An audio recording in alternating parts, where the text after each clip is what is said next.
अश्विनी शबरी जा को नाम, मतंग मुनि कह कर गए तो हे मिलेंगे राम। सोने की चिड़िया मां भारती और सत्य सनातन धर्म के सबसे आदर्श पुरुष मर्यादा पुरुषोत्तम भगवान राम, जो वर्षों की तपस्या के बाद ऋषि मुनियों को भी नहीं मिलते, मगर एक भीलनी शबरी के घर स्वयं चल के आके न सिर्फ दर्शन देते हैं बल्कि उस भीलनी के जूठे बेर भी खाते हैं। और बाबा तुलसी ने क्या खूब कहा है कि प्रबल प्रेम के पाले पड़कर प्रभु का नियम बदलते देखा, अपना मान भले टल जाए भक्त का मान न टलते देखा। भाव नहीं तो कुछ भी नहीं है, लाख करो गुणगान, भाव के भूखे हैं भगवान, भाव के भूखे हैं भगवान।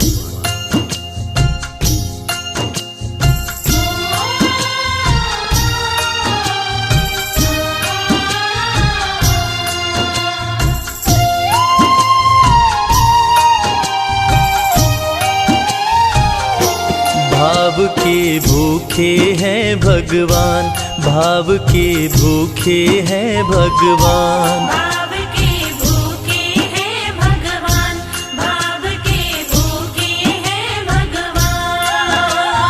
भाव नहीं तो कुछ भी नहीं है, भाव नहीं तो कुछ भी नहीं है, लाख करो गुणगान। भाव के भूखे हैं भगवान, भाव के भूखे हैं भगवान। भाव के भूखे हैं भगवान, भाव के भूखे हैं भगवान।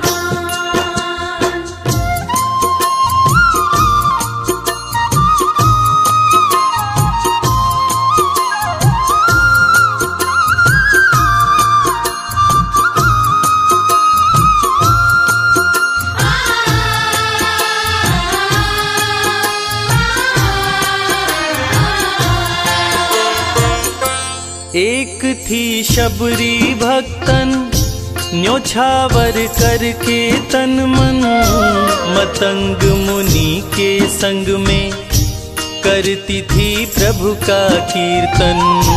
मतंग मुनि के संग में करती थी प्रभु का कीर्तन।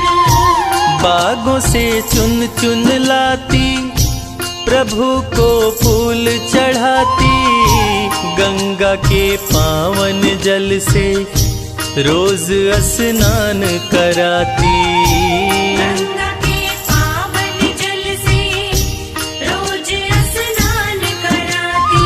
चरण धो के श्री राम का करती, चरण धो के श्री राम का करती, चरणामृत का पान। भाव के भूखे हैं भगवान, भाव के भूखे हैं भगवान। भाव के भूखे हैं भगवान, भाव के भूखे हैं भगवान।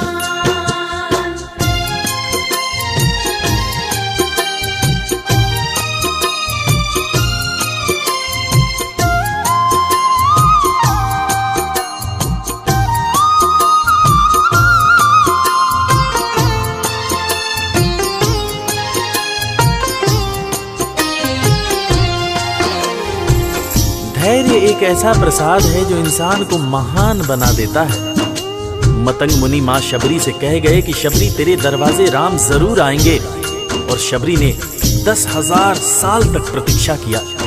शबरी को देखने वाले न सिर्फ उसे पागल कहते थे बल्कि कहते थे, ये कौन दिखात कुटी मां नारी ते उत जाती है मूद भरी, छिन भीतर बाहर होत छिना सुख सो नहीं बैठत एक घड़ी, यही के तन में कछुपीर भई ये वियोगिन मानस माहि जरी, अब जान पड़ी रघुनाथ के प्रेम की मूर्ति रूप ये है शबरी। मतंग शबरी को बताए, बहु भांति समझाए, सबर कर कुछ दिन शबरी, मिलन के दिन अब आए। सबर कर कुछ दिन शबरी, मिलन के दिन अब आए। राम जी तुमसे मिलेंगे मेरी कुटिया में आकर, शबरी को धैर्य बंधा कर समाधि लिए गुरुवर। शबरी को धैर्य बंधाकर समाधि लिए गुरुवर। राम नाम में लीन हो गई, राम नाम में लीन हो गई, गुरु से पाकर ज्ञान। भाव के भूखे हैं भगवान, भाव के भूखे हैं भगवान। भाव के भूखे हैं भगवान, भाव के भूखे हैं भगवान।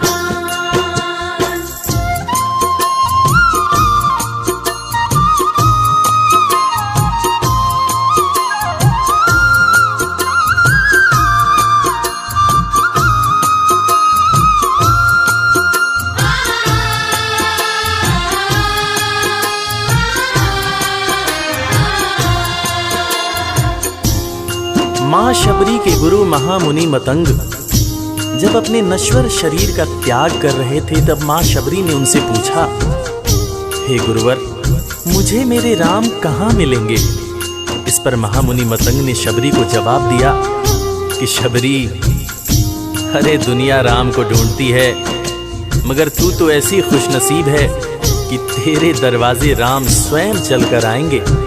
मां शबरी को अपने गुरु की बातों पर अटूट विश्वास हो गया। मां शबरी हर रोज राहों पर फूल बिछाती थी, चुन चुन कर मीठे बेर चख चख कर इकट्ठा करती थी, ताकि मेरे प्रभु श्री राम जब आएंगे तो बड़े प्यार से इसका भोग लगाएंगे। राहों पर फूल भी बड़ी सावधानी से शबरी माँ बिछाती थी। शबरी माँ सोचती थी कि मेरे गुरुवर कह के गए हैं कि मेरे घर मेरे राम जरूर आएंगे।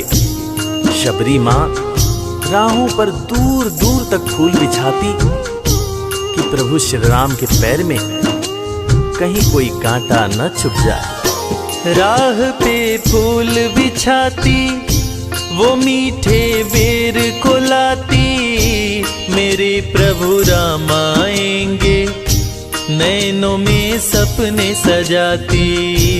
मेरे प्रभु राम आएंगे, नैनों में सपने सजाती। राम से प्रीत लगा के वो निश दिन राम पुकारे, उमरिया बीती जाए रे कि अखियां पंथ निहारे। उमरिया बीती जाए रे कि अखियां पंथ निहारे। जर्जर हो गई काया फिर भी, जर्जर हो गई काया फिर भी, बसे राम में प्राण। भाव के भूखे हैं भगवान, भाव के भूखे हैं भगवान। भाव के भूखे हैं भगवान, भाव के भूखे हैं भगवान।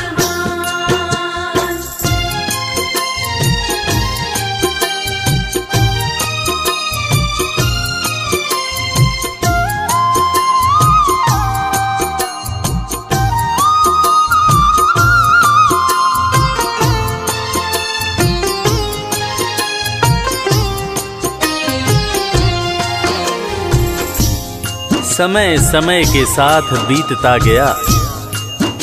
मां शबरी अब बूढ़ी हो गई। मां शबरी की उम्र जैसे जैसे बढ़ती गई, प्रभु श्री राम के प्रति उसका प्यार और भी ज्यादा गहरा होता गया।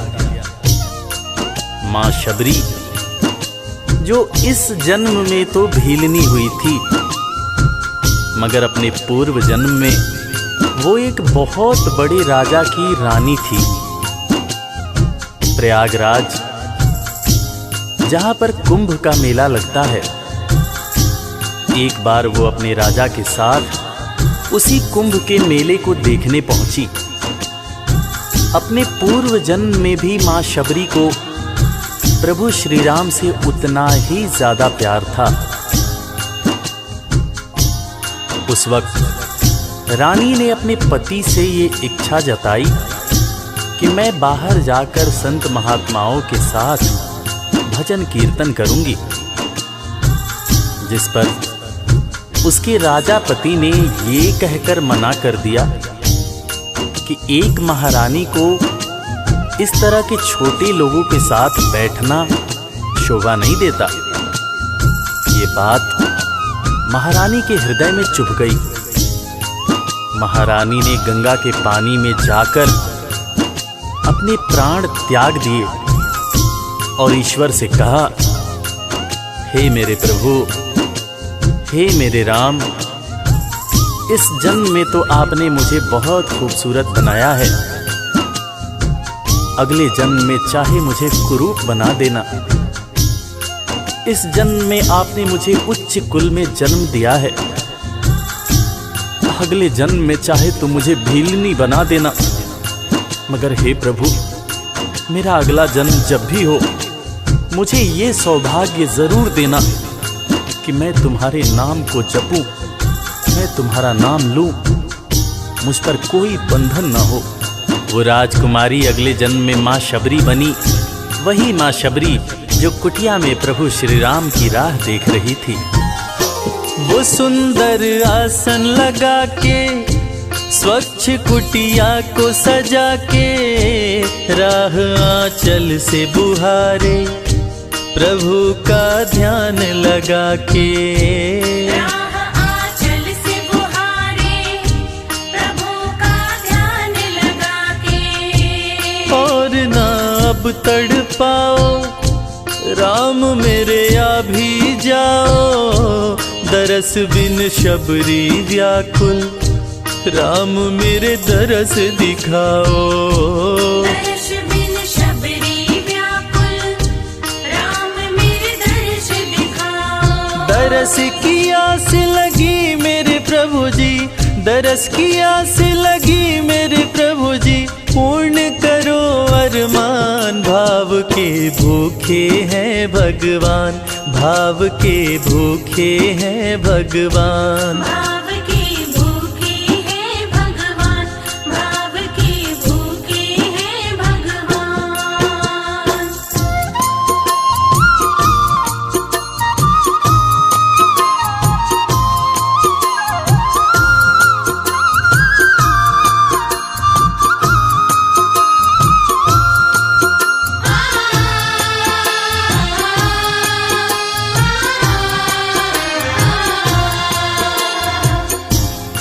अजगर करे न चाकरी, पंछी करे न काम, दास मलूका कह गए सबके दाता राम।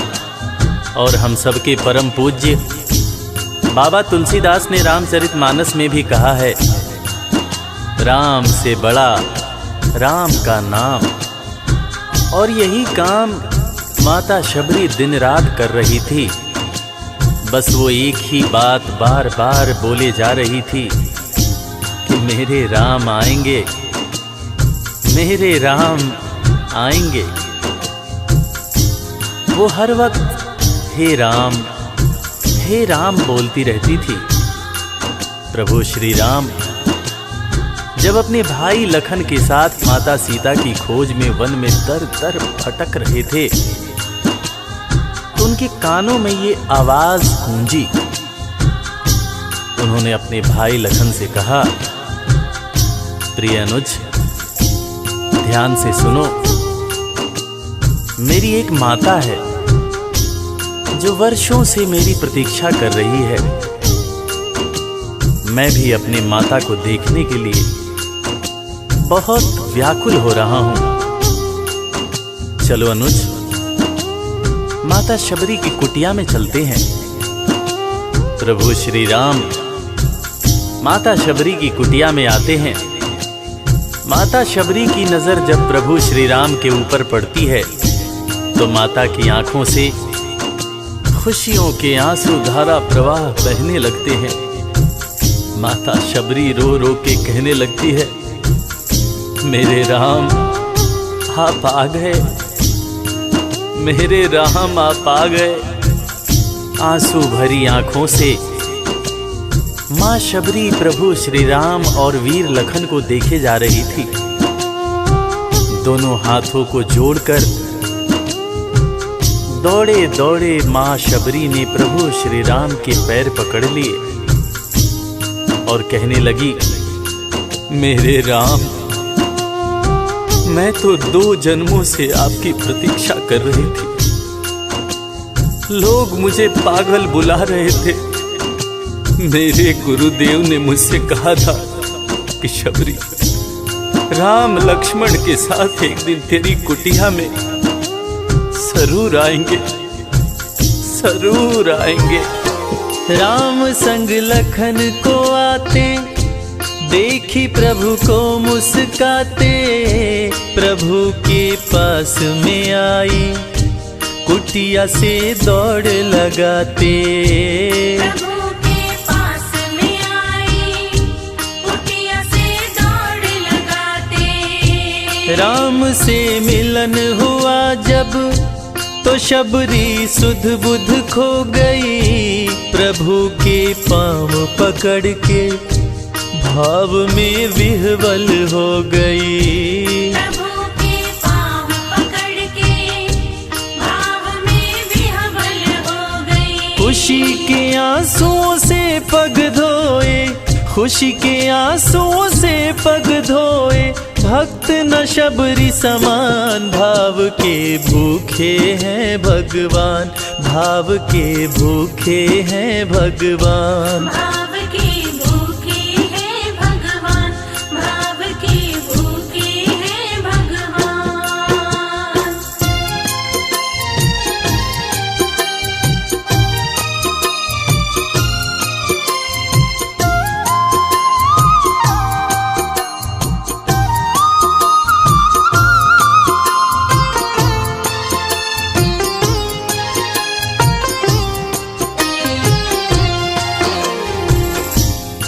मित्रों, मैं रविराज आप सबको आज एक बात बताना चाहूंगा।